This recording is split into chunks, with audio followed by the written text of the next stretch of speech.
Hey everyone, welcome to the Lemons to Lemonade chat.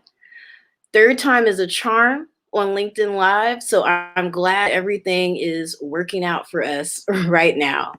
But I'm excited to bring the L2L chat on LinkedIn Live to have this conversation that we've been having on different platforms. But for those who are new, Lemons to Lemonade is a platform geared to help professionals of color navigate some of their career challenges through content and events, like this speaker series called the Lemons to Lemonade Chat.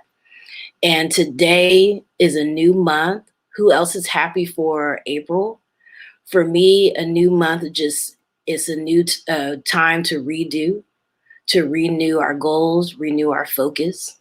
And so I'm excited to start this month with the new theme for LTL Chat, and that's around finances and about our wellness, right? So this month is dedicated to getting our finances together and making sure we are taking care of ourselves mentally and spiritually, because April is Financial Literacy Month as well as Mental Health Month. So really important months. So today we're kicking off the month with Ashley Harlan. So Ashley, I'm so excited to have her on. She's a Nashville native. So we've connected here. She's been a big supporter of Lemons to Lemonade. And she's the founder of Ashley Natrice, LLC, a company focused on creating tools, coaching, and resources for the redemption of the Black community. Ashley teaches six-figure online service providers how to build a profitable, time-saving system to manage their money and build wealth with ease. Her mission is to create generational transformation for each client. Ashley is an avid reader, lover of all things personal development, money management, and she's a basketball super fan and food connoisseur. So I'm excited to bring on Ashley for today's L chat. Hey, Brittany. Hi, Ashley. How are you? I'm doing well. I'm so excited to be on talking with you.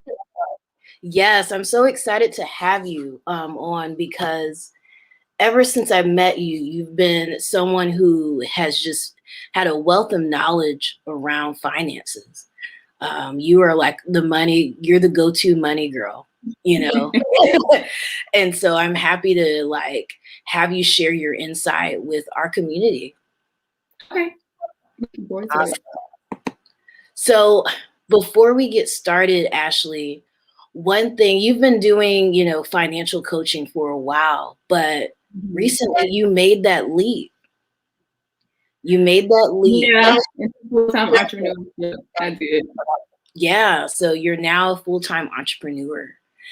And many people are in that crossroads, right? They have their full-time job. They also have, their side hustle or other personal endeavors. And so I call it the mid-career challenge that many of us face, where we're like at this crossroads, like I'm ready to make that leap, but I don't know how. And life gets real for us at this time, right? Personally and professionally, to make that decision. So tell me about your leap.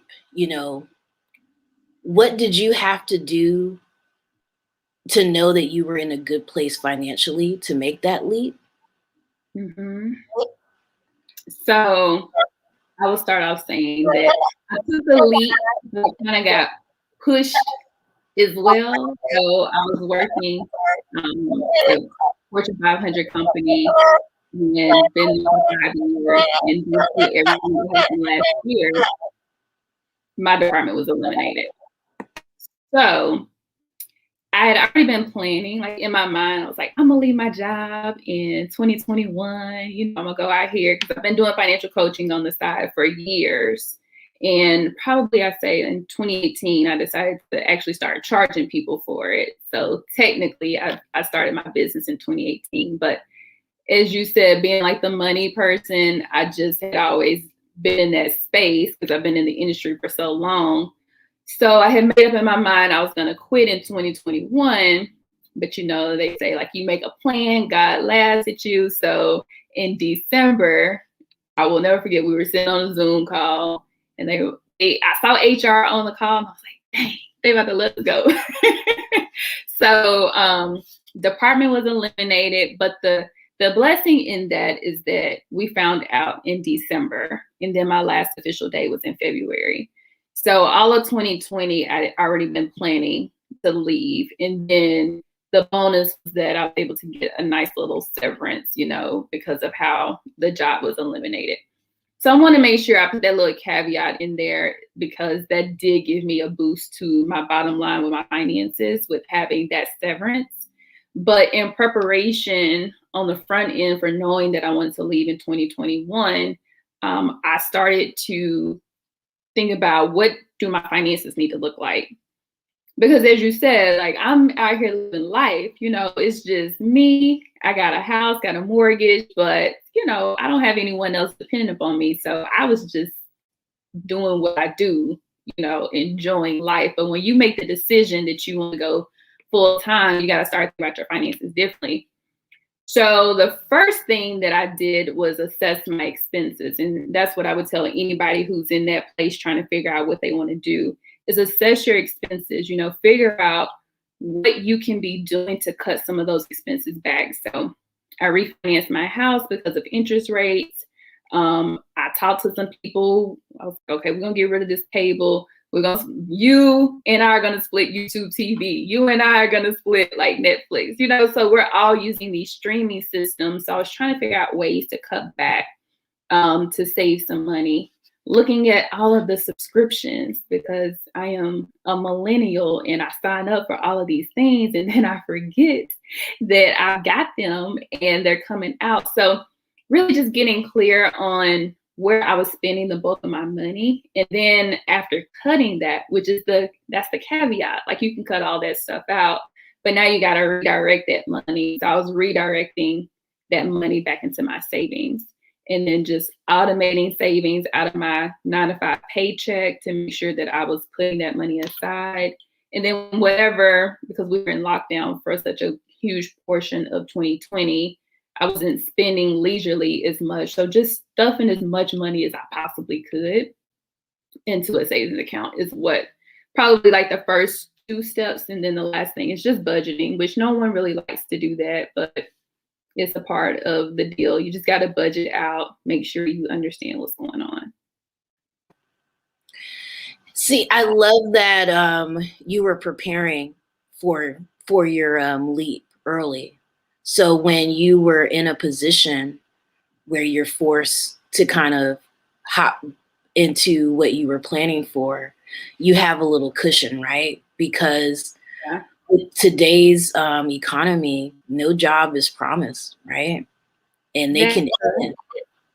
So, and I'll add to that one thing that you said that made me think that I did have a crisis plan. And that's one of the things that I work with my business owners about now, because last year taught us nothing, like nothing was promised. And so making sure that all the money that I save, all the things that I put back, that still may not be enough, this year. It just may not be enough. So planning for, what happens if I have a crisis and I can't make payroll, or I can't pay myself? What does that need to look like? And making sure that I'm mentally prepared to be okay and not shame myself and feel guilty for having to tap into whatever that crisis plan is. That's so important, a crisis plan. And, it's important for small business owners, right? But it's also important for us, if you're in corporate America, because again, we saw with the pandemic, your job's not here. And so for those who had cushion, a plan, they were able to kind of go through this pandemic okay and take their time in terms of the job search, right? They could take time on what type of job do I want? They could think and reflect on whether they even want to go back to corporate America, right? Or if they want to pivot, or if they want to take a different route. But if you have that cushion that allows you, that crisis plan, that allows you to do that and take that time. But if you don't have it, sometimes you have to just take what you can get, right? Yeah. Yeah. And that And may be part of the crisis plan. Mhm. Crisis plan may be, worst case scenario, I can get a job that pays me X amount of dollars per hour to float me until I can find what I want.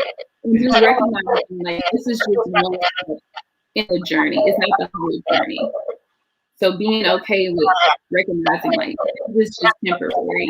Yeah, I may have to work hard. I may have to do some things that I didn't plan before. But this is just one moment in time. It'll pass, and just being okay with that. Yes.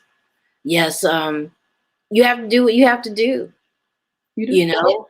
And it doesn't matter. I remember I was in a position where it wasn't the best financially for me while I was in my in between period. And so I took a job, as an ambassador selling meal kits because I Mhm. knew what I had to do, right? I needed health care.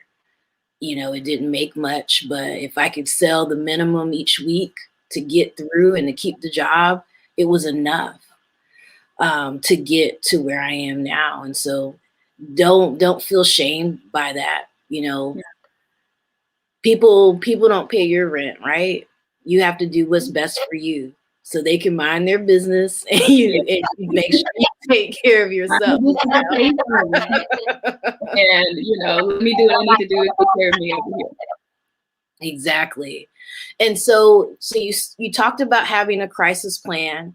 You Mm-hmm. also talked about, looking at having a budget and also looking at like those subscription services like your Netflix and maybe your meal kits or any of those things to make sure, do I need it? Is it necessary? And if not, let me go ahead and cancel, right? Yeah. What are some other things that you feel people should consider financially before taking that leap into entrepreneurship? I think you need to flip side it with the business. You got to understand how you're going to make money in the business. And that's one of the things that, even though I did it, I wish I would have drilled down even more to really truly understand what my revenue streams were going to be when I quit. Because now my capacity is different. Before, I was trying to fit in clients after I got done my 9 to 5. But there's this like transition that you have to make when you go from side hustle to full time. Your offers and your services, you have like free will, and you have to plan for that free will to see how that money will then affect how you live personally. So yes, we call it business finances and we call it personal finances. When you're a solopreneur, most of us are when we start, they're like one and the same. So planning for the business and how you're going to take care of your overhead over here and understanding how much can I take from my business to sell more to help fund my business. And that's something that you need to be aware of before you take that move. Mm-hmm. Mm-hmm. Love it. And so you've been a financial coach for some time now. Mm-hmm. What do you do?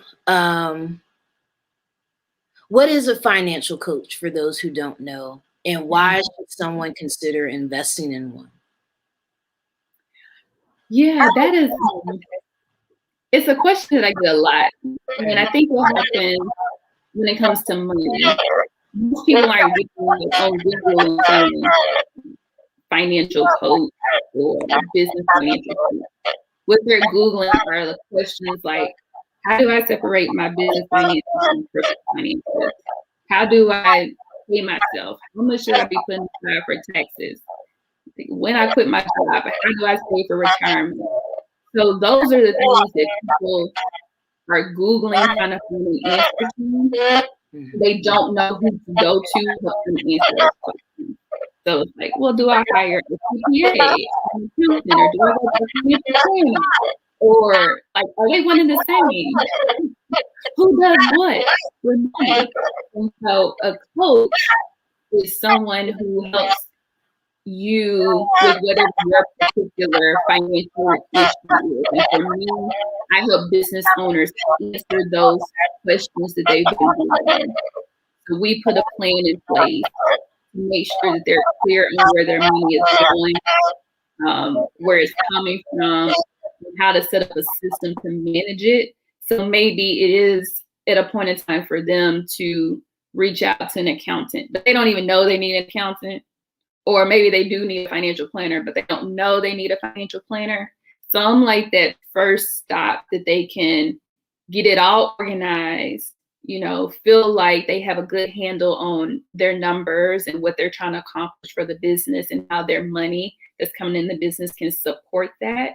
And then I do a lot of referring out to, okay, well, you have a little bit more complex tax situation. Here's my CPA, or here's a CPA that I know that may be able to help you in this area. Or you're doing really good and you have a lot of money left over after you pay expenses. So let me hook you up with a financial planner that now can help you multiply that money that you have left over so you can build wealth. But we just don't know a lot of times in the community that I serve, which is primarily Black and brown women. They just know, like, Ashley, my money's all over the place. It's not organized.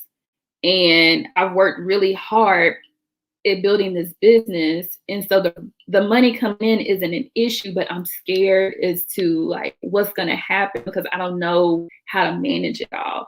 And that's where I can step in and help them get that organized and then get them on the right track. That's so important because, after it's said and done, it's all about building that wealth, right? So you have your business, you want it to get to the point where, you're not just making it by each time, right? With your revenue. Yeah. And you even want, if you don't have a business, you want a salary where you're able to save, and then not only save, but then use that other money that's coming in to invest and build. And so Correct. That's so important. So what for those of us who are like early in our business pursuits, like first 5 years of our businesses, what are some ways that we can invest in ourselves to make, the transition each year, make it better and bigger for our business? Yeah. So like, let's say someone who's starting off, right? Someone who's they just started this year or within the last year of their business. How can they get to the point where they can start making that investment to scale? Yeah, so I would say the first thing they need to do is get in the habit of tracking their money. So every client that I have, we go through a process of tracking revenue and tracking expenses.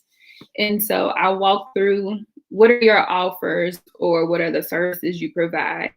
What's the price for that? And then how many clients do you need to sell to in a given time? So I always start out quarterly.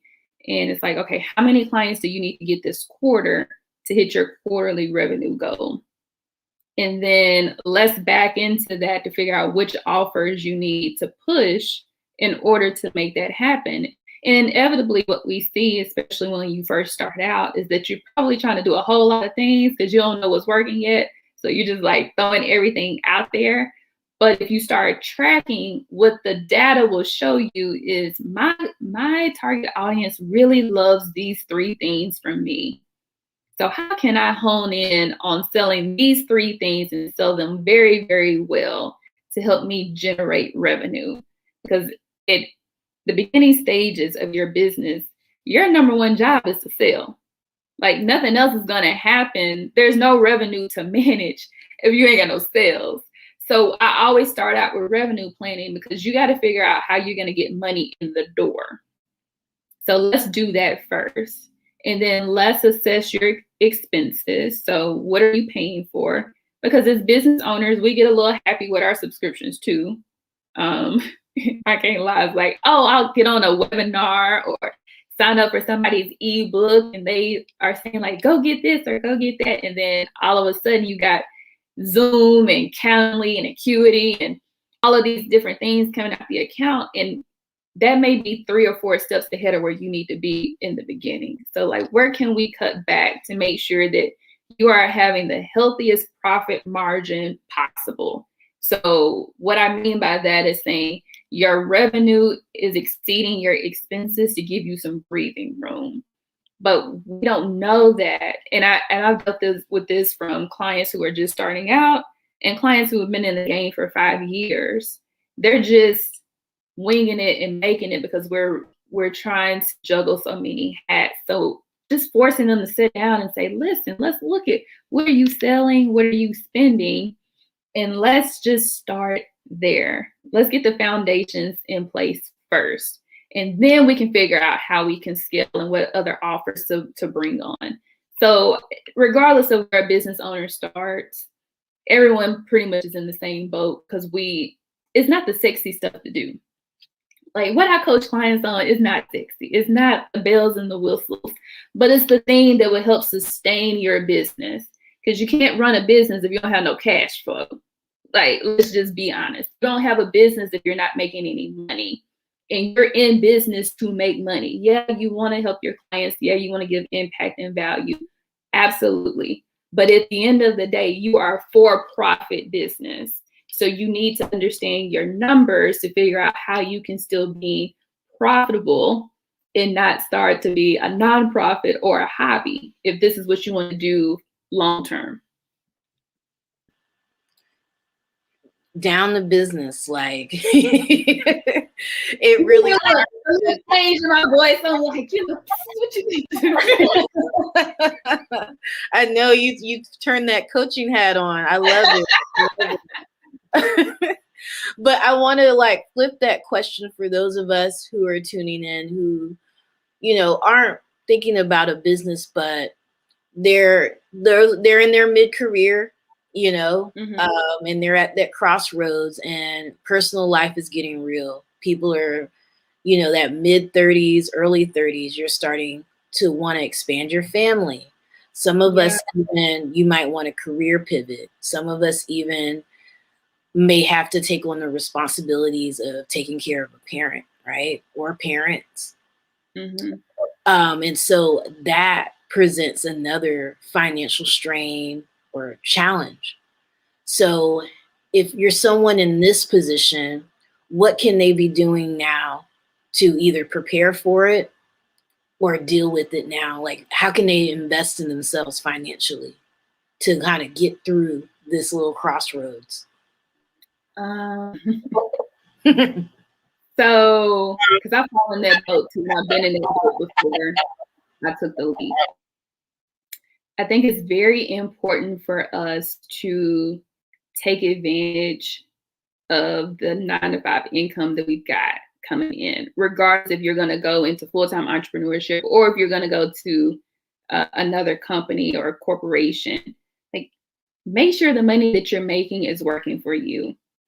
And so culturally, I feel like so much of what we've been taught is to pay down debt and to save, which are 2 major pillars in financial literacy, financial planning. But also, we want to make sure that we are protecting our money. So, do you have life insurance? Do you have disability insurance? Those things are important. Life insurance is based off of your age and your health. And I'm a huge proponent of it because I had a major health scare in 2017 where my beneficiaries may have had to use my life insurance. And I was 29, I'm 33 now. And the amount of money that I would have to spend to get insurance, life insurance now is above and beyond someone who never had a health issue. So like having that foresight to say, if I do get married, if I have kids or something like that, at least I had something in place at that point in time. So don't take your youth and your health for granted. In that same boat, disability insurance is important as well because you're your number one asset. So making sure that if you don't have the ability to work, same boat, I had to tap into my disability insurance because I was off for 6 months. So that protection piece, again, is not the sexy stuff that people want to talk about, but I really think that that is important, is to protect yourself, protect the money that you work for. The second thing is to make sure that you're investing. So they say compound interest is the eighth wonder of the world, and it is. So don't fear investing. Invest in your retirement account because we're not going to be young forever, and invest in like a brokerage account, or even some people don't like the apps that are in my industry. I love the apps. So if you want to get a Robinhood or a Stash or something to get yourself familiar with it, make sure you're doing that as well. So we are in the growth period of our lives. This is a time where we're going to make the most money, and we're going to probably have increases in salary between ages, I would say about your late 20s to like late 40s, early 50s. That's going to be that time frame where you're just going to be making money, but you're also spending more money because you got kids and family. And like you said, you may be taking care of parents and stuff, but never forgetting about yourself, especially as women. When I talk to my clients, I always ask them, what do you want? You would think that would be a very easy question to answer, but most of them, they have no answer for me. And if they do give me an answer, they give me a generic answer. Oh, I want financial stability, or I want financial freedom, or I want financial independence. And when I ask them, like, well, tell me why is that important to you? Inevitably, it has something to do with someone else. How can we take care of somebody else? But you got to know what you want for you. And it's okay for you to be selfish and want to take care of yourself. So some of that investment is just spending the time to talk to yourself about what it is that you want and how your money can then support you in getting the things that you want without feeling bad about it. And then making decisions based on that. Ashley, that's so important, and I'm glad you give your clients that reminder, because as women, we are always thinking about someone else and taking care of someone else, and we always put other people's needs before our own all the time. And so, and it's like you need, it's almost like you need to give us permission to say it's okay for you to think about yourself. You aren't a bad mother or wife or girlfriend or sister or daughter or whatever. To say, hey, this is what I want, and to vocalize that. Like I make them say it out loud. This is what I want, and this is why I want it. And then I'm like, just sit in that for a minute. Like just sit in the fact that this is what you want. And if you need to say no to other people to get what you want, that's also okay. Yes, I think this is the year of boundaries and saying no to things that don't serve us, and saying yes to things that matter, and saying yes to ourselves more. And so I love that you give that reminder, and you gave that reminder to all of us listening. So thank you for that. You're welcome. And one thing, as we wrap up, one thing that I love to ask our guests on this chat is, I love to hear how you were able to turn one life's lemon into lemonade. And so for you, I would love for you to tell us a financial lemon that you may have experienced and how you were able to turn that into lemonade. Okay. So this is my first time trying to be a full-time entrepreneur. I tried this again back like almost to the day, like 10 years ago. And it didn't go so well. Wow. And so I found myself, I tell this story. So if any of you all want to hear the full story, you can follow me on Instagram, because I just did this live like last week as part of my money story. But I found myself at a McDonald's with like $200 in overdrafts, completely maxed out credit cards. And I had already ordered this daggone McChicken that I could not afford. Like I had nothing to pay for the McChicken. And it was one of those McDonald's lines, like you couldn't get out of it. So I'm like, all right, I'm either gonna have to drive up to the window and tell the girl that I don't have it, or somehow I gotta figure out how I'm gonna pay for this. Like maybe she swipes and like it just goes through. And it was 10 years ago. So I had some coins in the car. And so I was able to scramble up and get $1.09 to pay for my mac chicken. And I would say that is like the lowest point in my financial life. Not only because I had maxed out all the credit cards and was in overdraft, but my ego and my pride at that time was so big that I didn't even tell the people around me that what was going on. I was still acting like I had it all together, and I was still like the money girl, and I didn't. And so I had to have a very hard and tearful conversation with my parents and let them know what was happening. Of course, they were pissed, like, why you didn't tell us what was going on?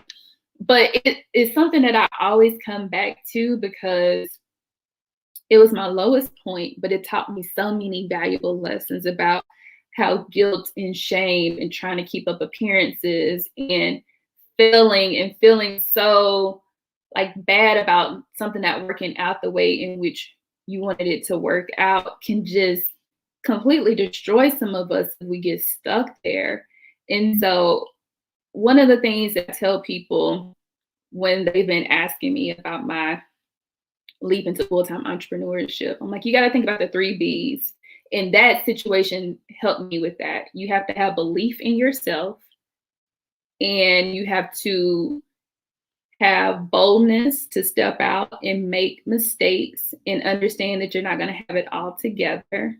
And the last thing is you have to have buoyancy. So 10 years ago, that knocked me down and kept me from my dream.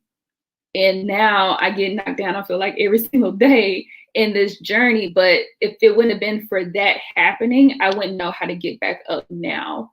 And so not allowing, $1.09 at McDonald's stop me from saying, you know what, like maybe that $1.09 may do this one day. Like I'm gonna have my $1.09 million. And that'll be a reminder to me, like, okay, that was a lemon back in the day, that $1.09, but like it taught you boldness, belief, and buoyancy. And now you have 1.09 million in the bank. And that would have never happened if this $1.09 would have never happened over here. And so it's the mindset, the dollars, they come and go. That's why they call it cash flow. It flows back and forth. It's just a tool. But the most valuable lesson was the mindset piece that I learned from that situation. Wow, Ashley. Thank you so much for sharing that story with us. For being brave, we're going to add that B to what you said, but be for brave to share that and being honest about that, because I'm sure there's several people who've been in that situation where they find themselves trying to start off this new venture and it just not coming together financially, right? Mm-hmm. And now you have to start all over again, and it's okay. I mean, look at you, you've bounced back, that buoyancy. So I want to recap that last section that you just shared, the 3 B's. Okay. You said belief, boldness, and buoyancy. And I think I'm gonna add a fourth. I'm gonna add that bravery in there too. So 4 B's, right? 4 B's. And you all just like remember that, the 4 B's, when you're in those moments, when you're facing those financial challenges. I think I'm okay, I'm not frozen. When you're facing those financial challenges, when you are facing those lemons, think about those 4 B's, because you can bounce back from this. You can make your lemonade. None of this is forever. It's a temporary setback, but it's lessons learned that can move you forward. And then you'll be able to experience something so sweet. And so thank you so much, Ashley, for your time today. I I I appreciate you appreciate so you. much. You dropped some major financial tips that can help us get started this month to reset and renew our focus. So thank you so much for setting the tone for April. Thank you for having me. This was fun. Awesome. And so make sure you all join us on the 14th. We're going to take a break next week. And on the 14th, we'll be back on LinkedIn Live. We're going to try it again with Barry from Podcasts in Color, because I know a lot of you were excited about that. So mark your calendars for the 14th of April. That's the day before our L2L masterclass with the Budgetista. So if you haven't heard, Limits to Lemonade offers virtual master classes with senior leaders in business and in corporate America. And so you get a front row virtual seat to the mastermind of some really amazing Black women leaders. And so she kicks off our season 2, The Budgetista. She has this new book out, and we're really going to talk about the difference between financial wholeness and financial freedom. And she's going to dive into those steps of financial wholeness and how we can get started and renew, because a lot of us were set back last year from the pandemic. And a lot of us are still in that mindset, and we're still in that experience of being set back, and we need to move forward. And so she's going to give us those tips and those tricks to move forward. So if you're interested in attending, make sure you visit BrittanyOliver.com, the events page, and you can register there. And then make sure to follow us on IG. Ashley, could you share with everyone where they can keep in contact with you? Yeah, so you can follow me on Instagram with Ashley_Natrice, which is Natrice. And you can always, if anything I said resonated with you, and you feel like, you want to talk more and see if I can help you manage your money and create a system, I would love to be able to do that. To ashleynatrice.com and book a session with me. It's free. You can just learn more about your business and see if you'll be a good fit. Awesome. Well, thank you so much, everyone. Thank you, Ashley, for sharing space with Thank us you, today. Brittany. Awesome. Bye, everyone. And again, we'll see Bye. you on April 14th.